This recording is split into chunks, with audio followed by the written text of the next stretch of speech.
في الفيديو ده هنعرف سوا مين هو الوزير تاج الملك وزير السلطانة تركان خاتون، واللي قدر يساعد في قتل نظام الملك. ما تنسوش الاشتراك في القناة وتفعيل الجرس، ولو عجبكم الفيديو نعمل لايك وكومنت وشير.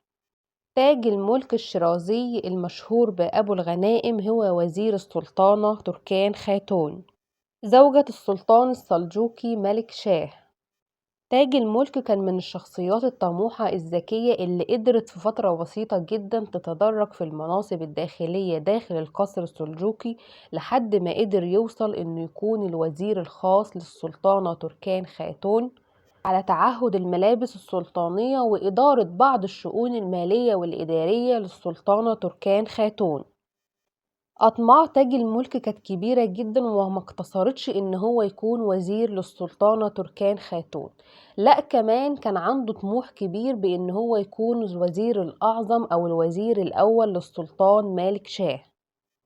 تاج الملك في الوقت ده كان بيفكر إزاي يقدر ياخد مكان الوزير نظام الملك، وقدر إن هو يستغل عداوة السلطانة تركان خاتون لنظام الملك، لأنه كان بيساند ابن عدوتها السلطانة زبيدة خاتون الأمير بربروخ ولي عهد العرش السلجوقي، فتحالف معاها علشان يفسد العلاقة القوية اللي كانت بتجمع بين نظام الملك ومالك شاه.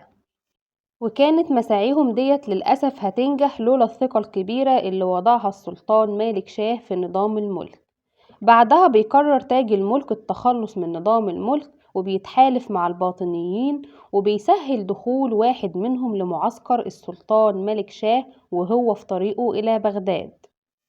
وبيقوم الشخص ده بطعن نظام الملك حتى الموت بعد خروجه من خيمة السلطان، وده كان في عام 1092 ميلاديا. وبعد مقتل نظام الملك بيتم ترشيح تاج الملك علشان يتولى منصبه، لكن السلطان ملك شاه للأسف اتولى قبل أن يقوم بتنصيبه وزيرا له.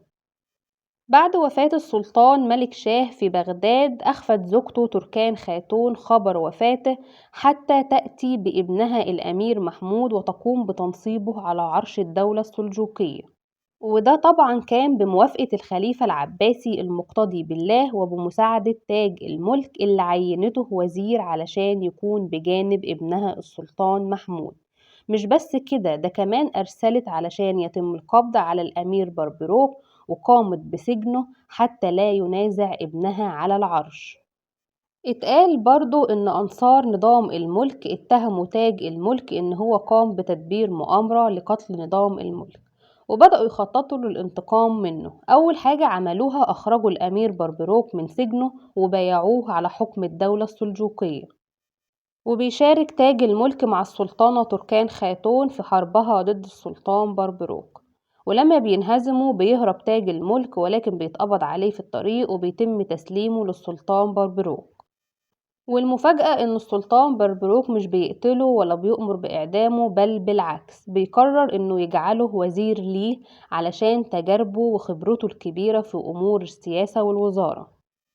وبالفعل بيقوم تاج الملك بمحاولة إصلاح الممالك النظامية، ولكن عندما بيوصل الخبر إلى عثمان اللي كان نائب لنظام الملك، بيقوم بتحريض بعض الفتيان المماليك النظامية على أن يقوموا بقتل تاج الملك، فقاموا بقتله وتقطيعه إلى أجزاء حتى إن أحد أصابعه حملوها إلى بغداد، وده كان في عام 1093 ميلاديا، وكان وقتها عمره حوالي 47 عام.